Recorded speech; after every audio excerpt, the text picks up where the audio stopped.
Celé Slovensko pozná Emila Horváta ako jedného z tých hercov, pri ktorých sa človek na chvíľu narovná v kresle a povie si, aha, teraz sa bude hrať naozaj. Nie preto, že by kričal, nie preto, že by okolo seba robil veľké gestá, ale preto, že keď sa objavil na javisku alebo pred kamerou, mal v sebe zvláštny pokoj.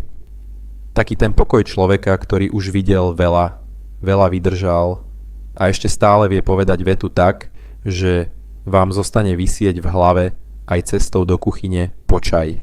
Ľudia si ho pamätajú z divadla, televízie, filmu, z výrazných postáv, z hlasu, z pohľadu, z noblesy starej školy. A áno, aj z toho, že patrí k tým umelcom, ktorí nepotrebovali každý týždeň titulok v bulvári, aby sme o nich vedeli. Lenže práve v tom je ten zvláštny smútok. Za obrazom rešpektovaného herca, režiséra a pedagóga sa neskrýva lacná senzácia. Neskrýva sa tam škandál, ktorý by sme si mohli jednoducho zabaliť do veľkých písmen. Skrýva sa tam niečo tichšie. A často práve tiché veci bolia najviac. Príbeh človeka, ktorý celý život rozdával emócie iným, ale sám musel veľa vecí niesť potichu. Príbeh muža, ktorý sa narodil do hereckého mena, no musel si vydobiť vlastný hlas. A dnes, keď má 80, sa nad jeho životom vznáša otázka, ktorá je oveľa silnejšia než potlesk. Čo zostane z herca, keď zhasnú svetlá? A aby sme to pochopili, musíme sa vrátiť tam, kde sa tento príbeh naozaj začal. Emil Horvát neprišiel k divadlu ako turista, ktorý zabludil cez nesprávne dvere. Divadlo bolo v jeho živote prítomné od začiatku. Jeho otec, Emil Horvát starší, bol významný herec. A keď máte otca herca, ešte k tomu s rovnakým menom, život vám občas pripraví zvláštny scenár. Na jednej strane je to dar. Vyrastať blízko javiska znamená vidieť, že herectvo nie je len pekný kostým, svetlo a potlesk. Znamená to vidieť aj skúšky, únavu, pochybnosti, zodpovednosť. Znamená to pochopiť, že herec nie je človek, ktorý sa hrá na niekoho iného. Je to človek, ktorý zo seba požičiava kus duše, aby iný príbeh ožil. Ale na druhej strane rovnaké meno môže byť aj tieň. Keď ste mladší, ľudia vás vždy porovnávajú. Ešte ste ani nestihli vstúpiť na scénu a už niekto v hľadisku rozmýšľa, že či budete ako váš otec. Horšie je, že niekedy to hľadisko ani nemusí sedieť v divadle. Niekedy sedí vo vašej vlastnej hlave. A práve tu sa začína ten tichý zápas Emila Horváta. Nie zápas o slávu, nie zápas o titulky, ale zápas o vlastnú identitu. Aby nebol len pokračovaním niekoho iného. Aby jeho hlas nebol iba ozvenou. Aby meno Horvát neznamenalo iba dedičstvo, ale aj osobnú cestu.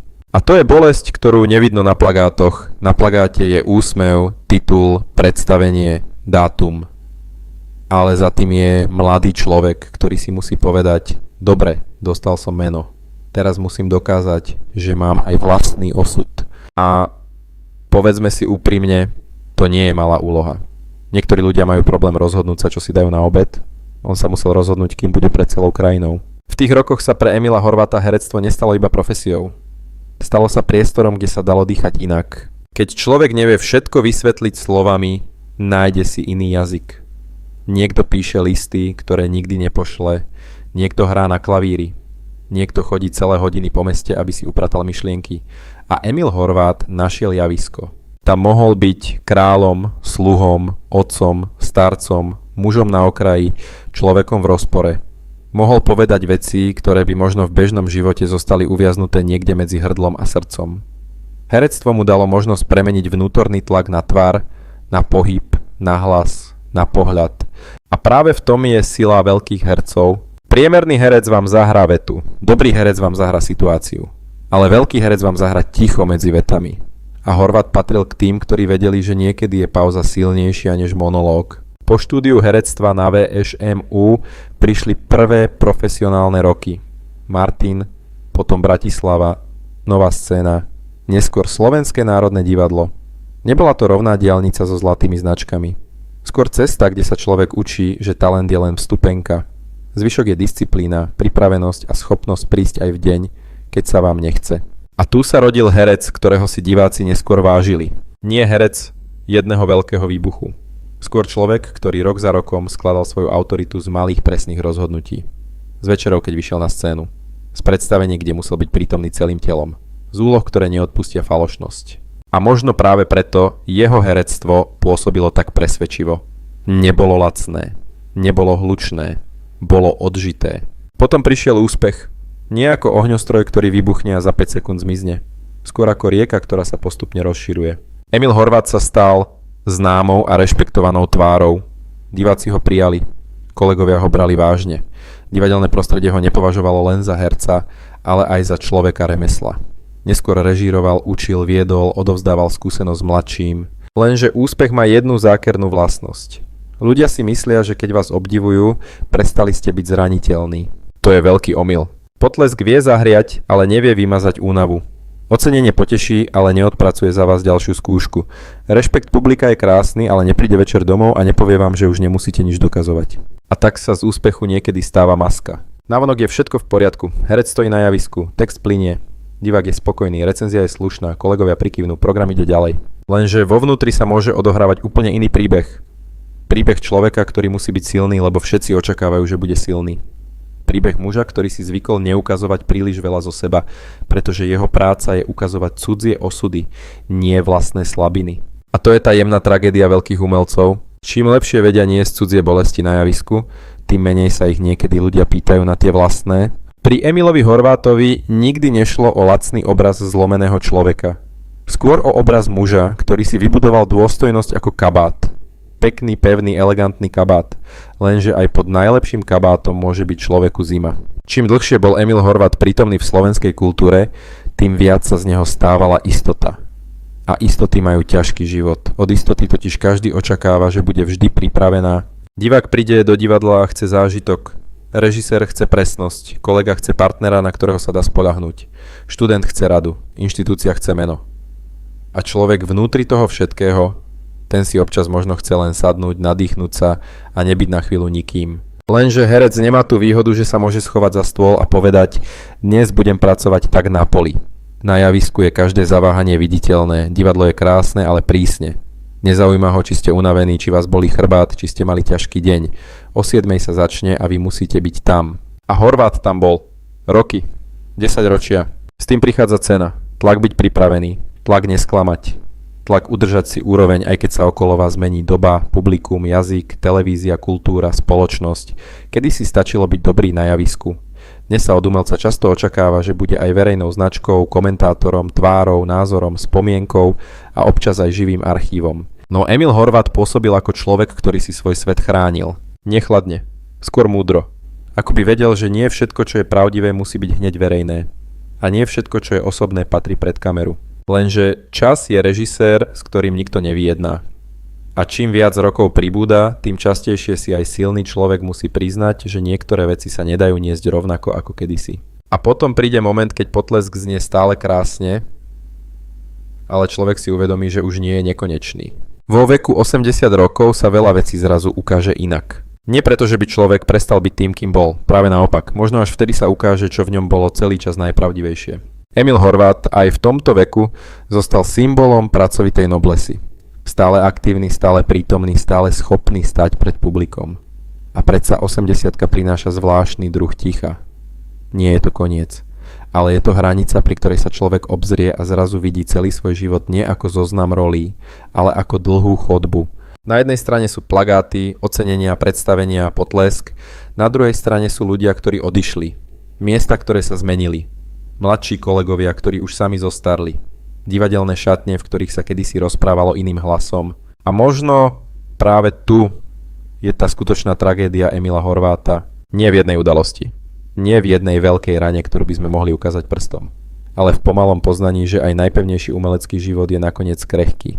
Že človek môže byť 10 ročia oporou kultúry a predsa príde chvíľa, keď sa musí pýtať, čo teraz. Keď sa hovorí o jeho odchode do externého pôsobenia po viac než 4 desaťročiach v SND, nevyzerá to ako výbuch. Skôr ako tichý presun človeka, ktorý dobre vie, že niektoré dvere sa nezatvárajú s treskom. Zatvárajú sa pomaly, takmer nežne. A to vie byť ešte dojímavejšie, pretože tu nejde o človeka, ktorý stratil hodnotu.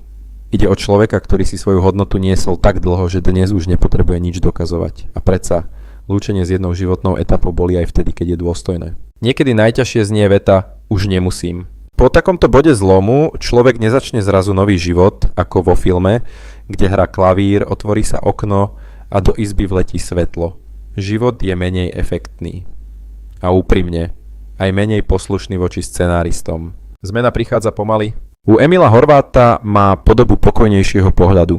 Menej potreby byť všade. väčšej schopnosti vyberať si, čo ešte má zmysel. Možno aj väčšej odvahy nechať niektoré veci odísť. A to je veľká vec, pretože ľudia, ktorí celý život pracovali naplno, sa často nevedia zastaviť, keď im poviete odpočívajte. Pozerajú sa na vás, ako by ste im navrhli, aby sa presťahovali na Mars a chovali tam kozy. Pre nich práca nie je len povinnosť, je to rytmus srdca. Lenže zrelosť niekedy znamená pochopiť, že človek nemusí byť stále v prvej línii, aby mal význam. Horvátov príbeh dnes nepôsobí ako príbeh pádu. Skôr ako príbeh muža, ktorý sa učí stáť trochu inak. Nie pred plným svetlom reflektorov, ale stále vo vlastnej dôstojnosti. A možno práve tu je jeho najväčšie víťazstvo. Nie v tom, že získal ocenenia. Nie v tom, že hral desiatky postáv, nie v tom, že učil generácie mladých umelcov. To všetko je obdivuhodné. Ale ešte silnejšie je, keď človek po takom dlhom živote dokáže povedať toto som bol, toto som dal a teraz môžem byť jednoducho človekom. Nie každý umelec to dokáže. Nie každý sa vie rozlúčiť s obrazom, ktorý o ňom vytvorili iní. Emil Horváth však ukazuje, že elegancia nie je len spôsob reči, je to aj spôsob odchádzania. Keď sa dnes povie Emil Horváth, mnohí si spomenú na divadlo. Na Slovenské národné divadlo. Na filmové a televízne postavy. Na jeho pedagogickú prácu. Na režijné skúsenosti. Na ocenenia, ktoré potvrdzujú, že slovenská kultúra v ňom videla významnú osobnosť. Ale jeho skutočné dedičstvo je hlbšie. Nie je iba v zozname titulov. Nie je iba v archíve. Nie je iba v tom, koľkokrát sa uklonil publiku. Je v tom, že ukázal, ako môže vyzerať umelecká vytrvalosť bez kriku. Ako môže človek prežiť celý život v prostredí, kde sa emócie často prehrávajú na hlas a predsa si zachovať vnútorný poriadok. Ako môže niesť slávne meno, ale nezostať jeho väzňom. Emil Horváth nebol len pokračovateľom hereckej rodiny. Stal sa vlastnou kapitolou. A to je dôležité. Pretože v každej generácii sú ľudia, ktorí zdedia očakávania. Niekto zdedí rodinnú firmu. Niekto zdedí povinnosť byť silný, niekto zdedí meno. A potom celý život hľadá spôsob, ako z toho dedičstva neurobiť reťaz, ale most. Horvátovi sa to podarilo. Jeho príbeh nám pripomína, že tragédia nemusí vždy znamenať pád na dno. Niekedy je tragédiou aj to, že človek dá svetu všetko najlepšie zo seba a svet si až príliš neskoro uvedomí, koľko ho to stálo. A možno preto jeho 80-ka pôsobí tak dojímavo. Nie ako bodka, skôr ako dlhý, tichý potlesk. Taký, pri ktorom nikto nepíska, nikto nekričí, nikto nerobí show, len ľudia stoja a chápu, že pred nimi je človek, ktorý prešiel kus cesty. A že tá cesta nebola vždy ľahká. Príbeh Emila Horvátha nie je príbehom lacnej tragédie, je to príbeh tichej ceny, ktorú niekedy platia ľudia, čo celý život dávajú druhým emócie, silu a krásu. A možno práve preto sa nás dotýka, lebo každý z nás pozná ten pocit, keď navonok funguje, usmieva sa, plní povinnosti, ale vnútri nesie niečo, čo sa nedá jednoducho vysvetliť. Emil Horváth nám svojim životom pripomína, že dôstojnosť neznamená nemať rany. Dôstojnosť znamená niesť ich tak, aby z nich nevznikla horkosť, ale hĺbka. Ak vás tento príbeh zasiahol, napíšte mi do komentára, ktorú úlohu, spomienku alebo myšlienku si s Emilom Horváthom spájate najviac. A ak máte radi príbehy, ktoré nejdú po senzácii, ale po človeku za verejným obrazom, dajte videu like, zdieľajte ho s niekým, kto si ešte váži veľké osobnosti slovenskej kultúry a prihláste sa na odber. Tu na kanáli sa nepozeráme len na slávu, pozeráme sa aj na ticho za ňou. A práve v tom tichu sa často skrýva najväčšia pravda.